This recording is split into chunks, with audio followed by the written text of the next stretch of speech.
Hello friends, मैं हूं रविचंद्रा और आज हम बात करेंगे टेस्ट नंबर 21। और इससे पहले मैं 20 टेस्ट करा चुका हूं, वहां आप जाकर के देख सकते हैं।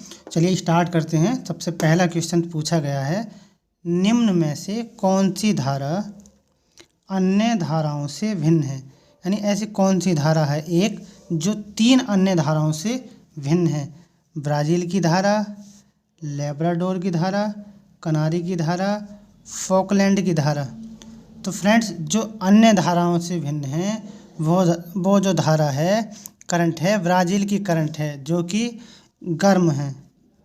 बाकी अगर ये लेब्राडोर है, कनारी है, फॉकलैंड है, ये सारी ठंडी जल धाराएँ हैं। पूछा जाएगा कौन सी ठंडी है और कौन सी गर्म है। तो ब्राज़ील की धारा गर्म है, वहीं फॉकलैंड की धारा जो दक्षिणी अमेरिका के पूर्वी तट पर चलती है। लेब्राडोर की बात करें तो ये यूएसए के पूर्वी तट पर चलती है, उत्तर पूर्वी। कनारी की बात करें तो जो अफ्रीका का पश्चिमी तट है, मोरक्को है, नीचे माली, मारिटानिया वगैरह है, वहाँ पर चलती है। तो आइए देख लेते हैं। प्रश्न नंबर 2 पूछा गया है, सुमेलित कीजिए। एक तरफ संकल्पना है, एक तरफ प्रतिपादक है। पूछा गया है कौन सी संकल्पना किसने प्रतिपादित की। तो देख लेते हैं। पारिस्थितिकी निके, गहन पारिस्थितिकी, इथोलॉजी या पारिस्थितिकी। तो फ्रेंड्स देख लेते हैं। सबसे पहले जो आई थी फ्रेंड्स, इथोलॉजी आई थी। इथोलॉजी से ही इकोलॉजी बना, यानी ये पारिस्थितिकी, इसको ही इंग्लिश में बोलते हैं इकोलॉजी। तो इथोलॉजी का पार्ट इकोलॉजी। तो देखिए, सबसे पहले पारिस्थितिकी निके या निस। तो फ्रेंड्स ये दिया था ग्रेनेल महोदय ने 1917 में। पूछा जाए ये कब दिया गया था, पारिस्थितिकी निके या पारिस्थितिकी आला, इसको आला भी बोलते हैं। पूछा जाएगा कब दिया, तो 1917 में। किसने दिया, जे ग्रेनेल ने। तो ए का 3 फ्रेंड्स इसमें ही है, तो इसका आंसर होगा ए। बाकी देख लेते हैं। गहन पारिस्थितिकी पूछा जाएगा डीप इकोसिस्टम। तो फ्रेंड्स ये जो दिया था अर्नेस्ट नीक ने दिया था या अर्नेस्ट नेस ने दिया था। वहीं इथोलॉजी की बात करें तो सी का 4 यानी कि सेंट हिलेयर ने दिया था इथोलॉजी। वहीं पारिस्थितिकी या इकोलॉजी की बात करें तो फ्रेंड्स ये दिया था अर्नेस्ट हैकल ने 1869 में। तो फ्रेंड्स इसका आंसर होगा ए। आइए देख लेते हैं प्रश्न नंबर 3। पूछा है, जीव मंडल शब्द का प्रथम बार प्रयोग व्यापक स्तर पर किया। यानी पहली बार जीव मंडल शब्द यानी कि बायोस्फीयर, ये शब्द जो है सबसे पहले किसने दिया। डार्विन ने, टिबार्था ने, लीनियस ने, बर्नार्डस्की ने। तो फ्रेंड्स अगर देखा जाए, डार्विन ने अवतलन सिद्धांत दिया या नेचुरल सिलेक्शन की बात की। वहीं टिबार्था ने 1953 में अपना पॉपुलेशन ज्योग्राफी पर एक ऐसे लिखा था, निबंध लिखा था 1953 में। वहीं अगर लीनियस की बात करें तो लीनियस ने विश्व में पहली बार 18वीं शताब्दी में वैज्ञानिक रूप से यानी साइंटिफिक रूप से प्रजाति का अध्ययन किया। पूछा जाएगा किसने पहली बार, प्रथम बार वैज्ञानिक रूप से प्रजातियों का अध्ययन किया या स्टडी की। तो वो की थी लीनियस महोदय ने। कब की थी, 18वीं शताब्दी में। वहीं जीवमंडल शब्द की बात करें तो फ्रेंड्स ये थे रूस के रहने वाले बर्नार्डस्की, उन्होंने दिया था जीवमंडल शब्द। पूछा जा सकता है कि हरित क्रांति शब्द किसने दिया। तो फ्रेंड्स हमें पता है विलियम गॉड ने दिया। तो इस तरह के क्वेश्चंस जो हैं पीजीटी में पूछ लिए जाते हैं कि हरित क्रांति शब्द किसने दिया या जीवमंडल शब्द किसने दिया। और ऐसे बहुत सारे शब्द हैं फ्रेंड्स, अभी याद नहीं आ रहे। जैसे कहते हैं फादर ऑफ, कह सकते हैं विश्व में हरित क्रांति का पिता किसे कहते हैं, नॉर्मल बोरलॉग है। भारत में हरित क्रांति का पिता किसे कहते हैं, डॉक्टर MS स्वामीनाथन है। तो इस तरह के जो प्रश्न हैं अक्सर पूछ लिए जाते हैं। देखते हैं फ्रेंड्स प्रश्न नंबर 4। कहा है, किसने प्रजाति उद्भव की गुण परिवर्तन प्रक्रिया का प्रतिपादन किया। यानी प्रजाति का उद्भव था उसमें जो गुण परिवर्तन होते हैं उसका जो प्रोसेस होता है उसका प्रतिपादन किसने किया था? डी ब्रिज ने, डार्विन ने, क्लीमेंट्स ने, रॉन केयर ने। फ्रेंड्स अगर देखें तो डार्विन ने अवतरण सिद्धांत या सब्स्टिट्यूशंस थ्योरी दी थी, नेचुरल सिलेक्शन की बात की थी।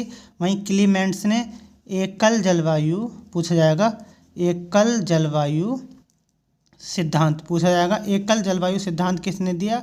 तो ये दिया था क्लीमेंट्स ने। तो फ्रेंड्स इसका जो सही आंसर होगा गुण परिवर्तन प्रक्रिया का जो प्रतिपादन किया था वो किया था डी ब्रिज ने। फ्रेंड्स ये कुछ नया क्वेश्चन है, इसको ध्यान रखिएगा।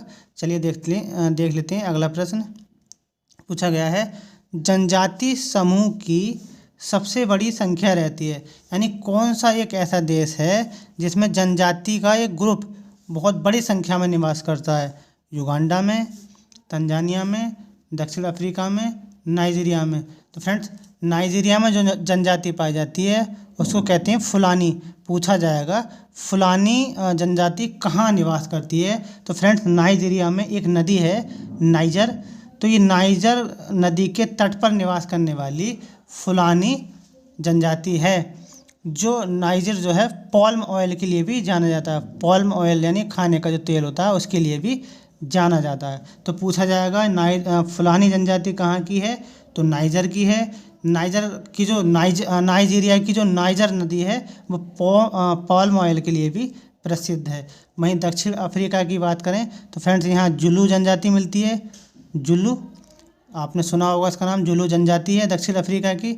वहीं तंजानिया में सबसे बड़ी जो है संख्या मिलती है। तो फ्रेंड्स इसका जो आंसर होगा ऑप्शन नंबर बी। आइए देख लेते हैं प्रश्न नंबर 3। पूछा है कौन सा युग्म सुमेलित नहीं है? यानी इनमें 4 दिए रखे हैं ए बी सी डी, तो इनमें से कौन सुमेलित नहीं है?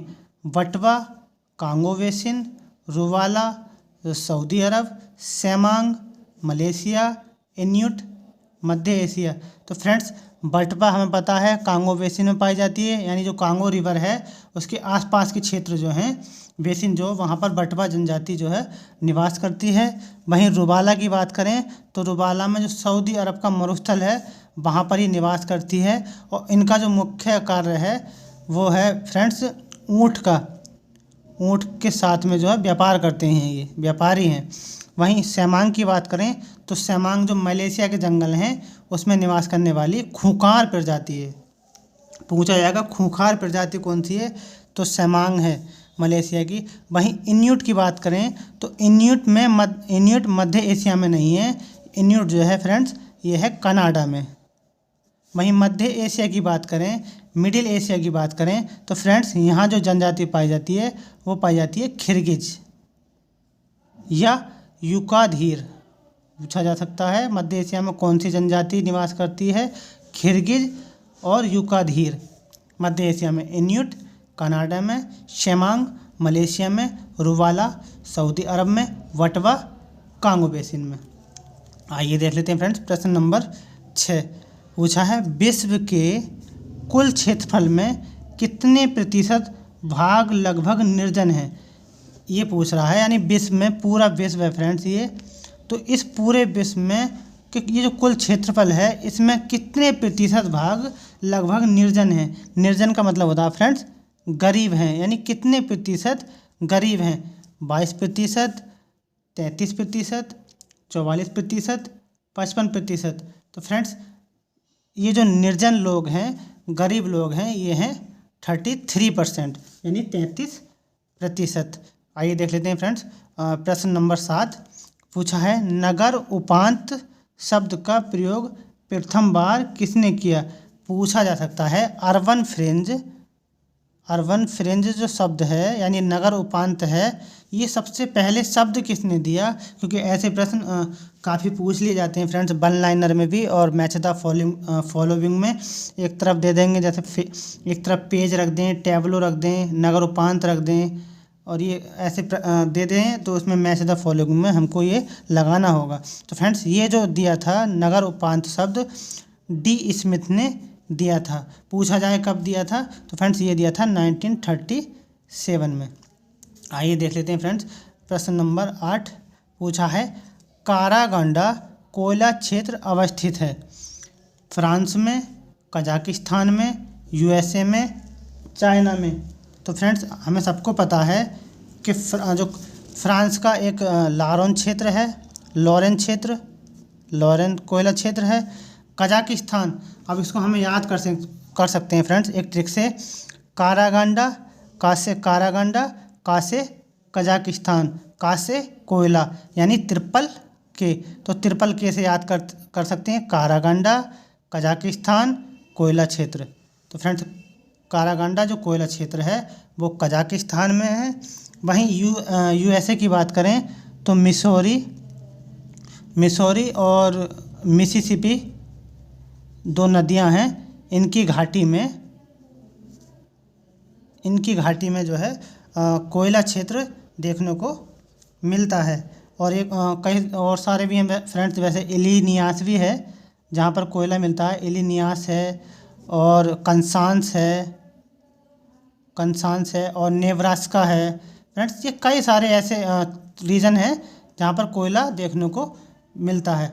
मिसौरी रिवर है, मिसिसिपी है, इन नदी घाटियों में मिलता है। इलिनियास है, नेब्रास्कांस है, कंसांस है। ये फ्रेंड्स इलिनियास, कंसांस, नेब्रास्कांस ये देखा जाए तो जैसे प्लेस्टोसीन काल में गमरू आया था नहीं, गमरू यानी गुंज, मेंडेल, रिसबुर्म, इसी प्रकार से इलिनियास है, कंसांस है, नेब्रास्कांस है और विस्कॉन्सिन है। वो भी जो बर्फ़ के पीरियड थे वो भी आए थे, तो उन्हीं के नाम से आए थे। वहीं अगर चीन की बात करें फ्रेंड्स तो चीन में जो है लियांतिंग और सेंसी और एक फ्रेंड्स सांतुंग। तो सांतुंग, लियांतिंग, सेंसिंग ये जो है कोयला क्षेत्र हैं। तो फ्रेंड्स देखो फ्रांस का लारोन क्षेत्र, कजाकिस्तान का कारागंडा, कजाकिस्तान कोयला, के। आइए देख लेते हैं यूएसए का इलिनियास, मिसौरी, मिसिसिपी और कंसांस, नेब्रास्कांस और ये क्षेत्र हैं फ्रेंड्स। और जो चीन का जो है लियांतिंग और सेंसिंग कोयला क्षेत्र हैं। सभी पूछे जा सकते हैं, जैसा अभी पूछा गया था डॉनबास बेसिन कहाँ स्थित है? तो फ्रेंड्स ये एजोव सागर, काला सागर के ऊपर है। ये पूछा गया था पीजीटी में भी, तो फ्रेंड्स इसको याद रखिएगा। और फ्रेंड्स आज का एक अंतिम प्रश्न है, इसको भी देख लीजिएगा। और फ्रेंड्स अगर वीडियो आपको अच्छी लगे तो लाइक ज़रूर करें, शेयर भी करें, सब्सक्राइब भी करें, जिससे मैं रोज़ एक ऐसी वीडियो डालता रहूं।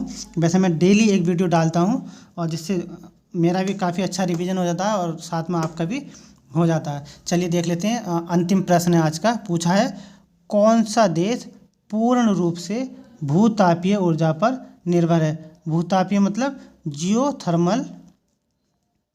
जियोथर्मल एनर्जी पूछा जाएगा।